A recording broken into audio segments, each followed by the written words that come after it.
মোবাইলের মধ্যে যখন আমরা ঢুকি তখন অনেক কিছু খারাপ জিনিস দেখতে থাকি, কিন্তু হাদিস কেউ শোনে না, কোরআনের কথা শোনে না, হাদিসের কথা শোনে না, উলামায়ে কেরামদের কথা শোনে না।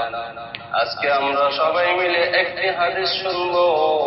সেই হাদিসটা হলো নবী করিম সাল্লাল্লাহু আলাইহি ওয়াসাল্লাম বলেন, ইন্নাল্লাহা লা ইয়ানজুরু ইলা আজসামিকুম ওয়ালা ইলা সুওয়ারিকুম ওয়ালাকিন ইয়ানজুরু ইলা কুলুবিকুম। নিশ্চয় আল্লাহ তাআলা মানুষের শরীরের দিকে তাকান না, মানুষের চেহারার দিকে তাকান না, মানুষের সৌন্দর্যের দিকে তাকান না। নবী করিম সাল্লাল্লাহু আলাইহি ওয়াসাল্লাম বলেন, আল্লাহ তাআলা মানুষের কলবের দিকে তাকান, মানুষের অন্তরের দিকে তাকান। যদি অন্তর ঠিক থাকে, নিয়ত ঠিক থাকে, তার সমস্ত আমাল কবুল করা হয়। আর যদি তার নিয়ত ঠিক না থাকে, তার আমল কবুল করা হয় না।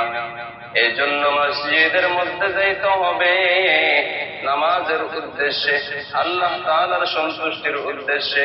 তুমি মসজিদের মধ্যে গিয়ে নামাজ পড়ছো কিন্তু আল্লাহর সন্তুষ্টির জন্য নয়। মানুষের সন্তুষ্টির জন্য যদি মসজিদের মধ্যে নামাজ পড়ে, আল্লাহ তাআলা সেই নামাজ কবুল করবেন না, সেই নামাজের সওয়াব আপনাকে দিবেন না, সেই নামাজের বিনিময়ে আপনাকে জান্নাত দিবেন না।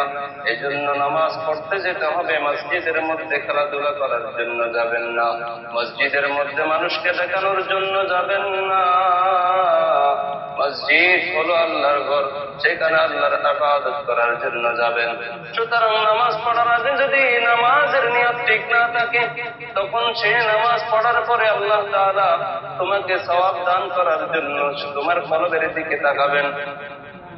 যদি কলবের দিকে তাকাইয়া দেখে, যদি সেখানে মানুষকে দেখানোর জন্য যদি নামাজটা পড়ছেন সেরকম হয়, তাহলে সেই নামাজের সওয়াব আল্লাহ তাআলা কখনো তোমাকে দিবেন না, সেই নামাজের সওয়াব আপনাকে কখনো দিবেন না। সেই নামাজ ব্যর্থ হয়ে যাবে, সেই নামাজের সওয়াব আপনি পাবেন না। এজন্য মানুষের কলব ঠিক থাকতে হবে, অন্তর ঠিক থাকতে হবে। যদি অন্তর ঠিক থাকে, অন্তরে যদি নিয়ত ঠিক থাকে, যদি উদ্দেশ্য ঠিক থাকে, আল্লাহ তাআলার রেজামন্দির জন্য যদি আপনার কথা হয়, শুদ্ধ হয়, আপনার যদি নামাজ যদি আল্লাহ তাআলার রেজামন্দির জন্য হয়, সব কাজ যদি আল্লাহ তাআলার রেজামন্দির জন্য হয়, আল্লাহর সন্তুষ্টির জন্য হয়, সেই কাজ তোমাকে পাইটা দিবে। সমস্ত কাম, সমস্ত আমাল আল্লাহর জন্য, আল্লাহ তাআলার সন্তুষ্টির জন্য করতে হবে। যদি আল্লাহ তাআলার সন্তুষ্টির জন্য যদি আমল না হয়, তাহলে সে আমালের কোনো দাম থাকবে না, আল্লাহর কাছে সে আমাল পাওয়া যাবে না।